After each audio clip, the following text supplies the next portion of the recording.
Welcome to Across the Fence. I'm Jolie Whitney.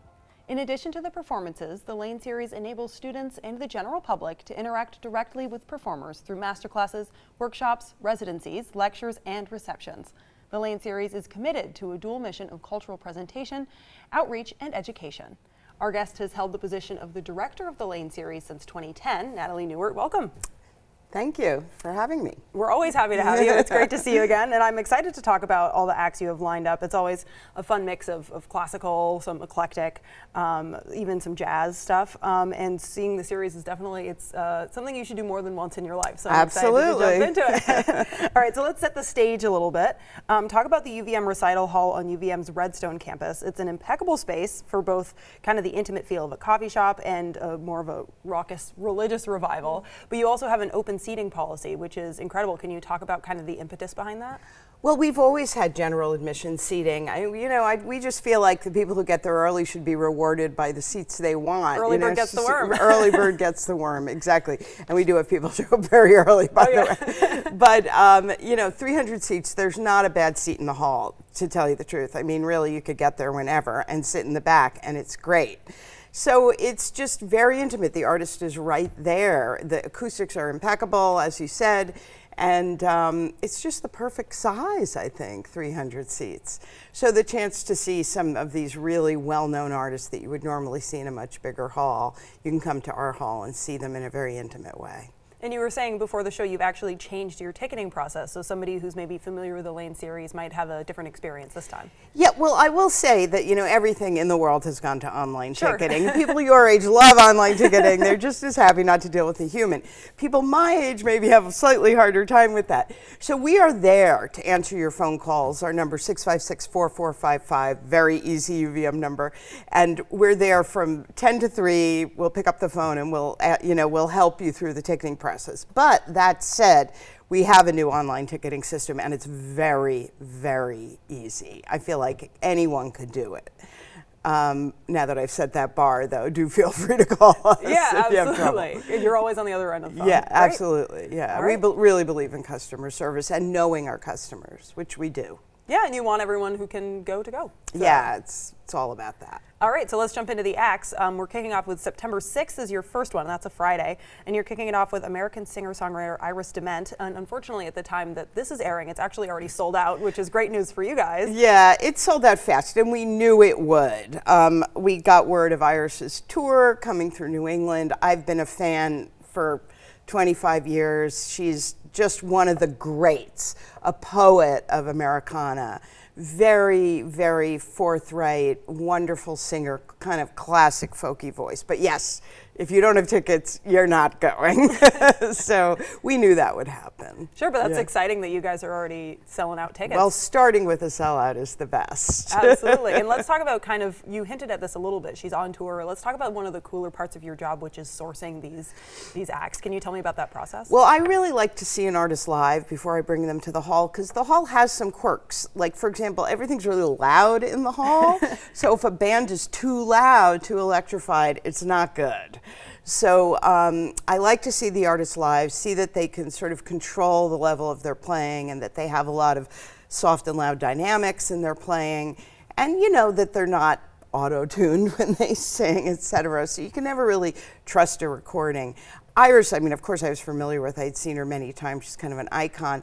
But everyone else I go see. So yeah, I travel. I get to go places and see artists and talk to their managers or talk to them and try to bring them back. That's incredible. So are the artists usually on tour, or are they coming specifically for the Lane Series? They're usually on tour. Sure. Okay, if they live in New York or they live in Boston, they can do what we call a run out, which is just come to one place and go back home. But for the most part, artists of Iris's stature are on a tour.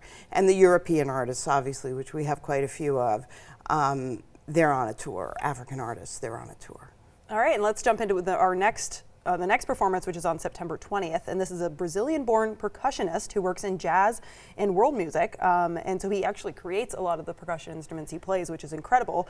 And that's Cyro Baptista. Can you talk about him a little bit? Yeah, Cyro is a character. He plays a lot with Trey Anastasio, and he's sort of the percussionist of choice for a lot of musicians, like high level, Paul Simon, those people. So but his own work is very rooted in Brazilian and Afro-Latin jazz and rhythms.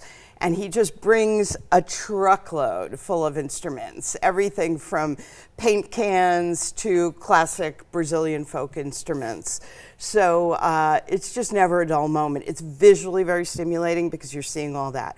Plus, he has an unbelievable band. And in this band, there's accordion, there's drum kit, and there's a great keyboard player. So it's very entertaining and kind of rewarding in that way that world music and being exposed to music of a different culture is.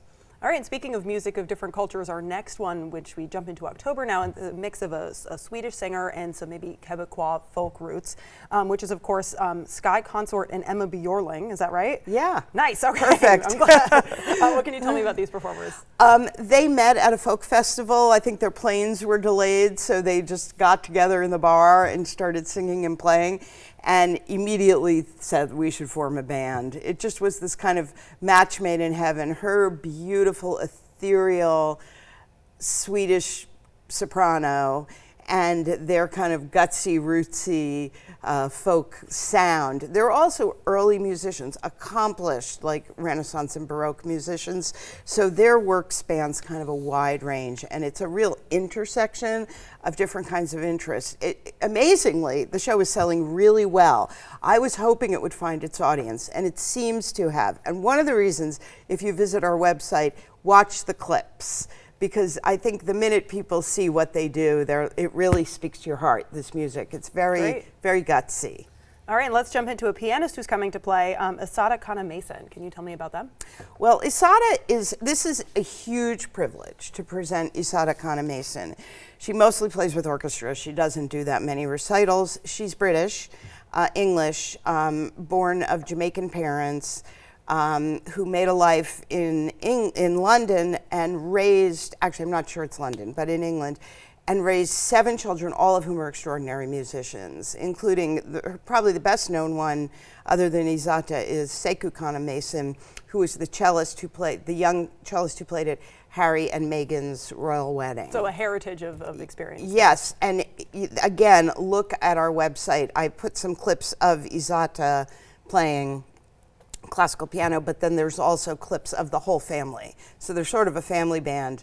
And they won or made the finals of Britain's Got Talent quite a few years ago. And they've really brought classical music to a much younger audience in England and Great Britain. And it's just a huge honor. She's amazing. Now let's move on to some jazz. Can you talk about the performer who's been called the Norah Jones of the Middle East, and they're playing October 18th? Yeah, I mean, Farah Siraj is a beautiful vocalist. Jazz is part of what she does, and Arabic jazz. She also does folkloric music, she does popular music, she writes her own music. She's got a great band that includes an oud player, which is the lute, and the Middle Eastern lute. And her voice is just powerful, and she's one of the most lovely people I've ever met.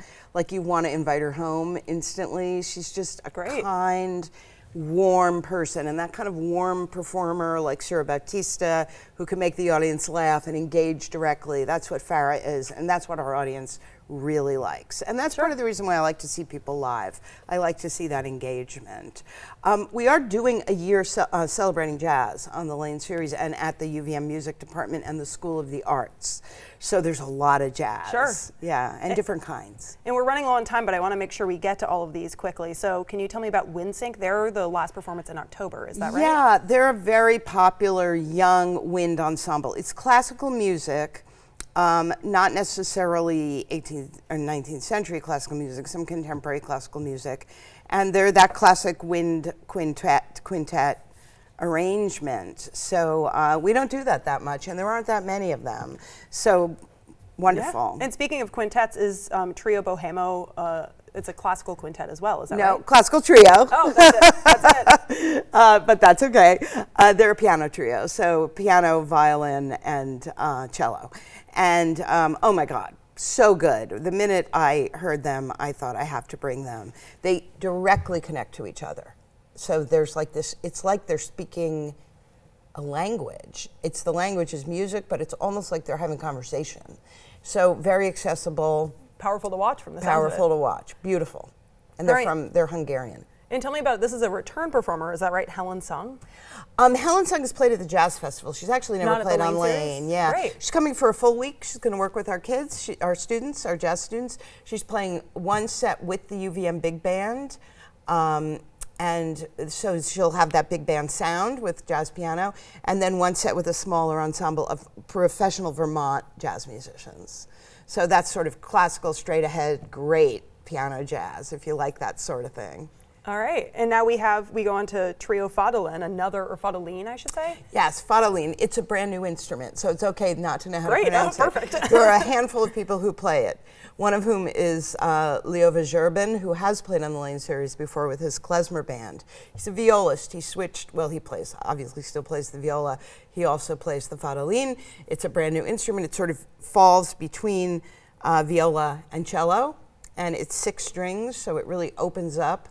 But it is a classical concert. Sure, and an opportunity to see a whole new instrument. And a whole new instrument played by a master. Great. Yeah. And now we get on to the last one, which is December 13th. That's the last one for the 2024 Fall Lane series. And I think I'm going to say her name wrong. Cyrille Aimee? Aimee. Okay. Cyrille Aimee. You Perfect. with the French name, you should be able to do it. Anyway, Cyrille Aimee is, she's one of the great jazz singers. I love her. She's played on Lane before.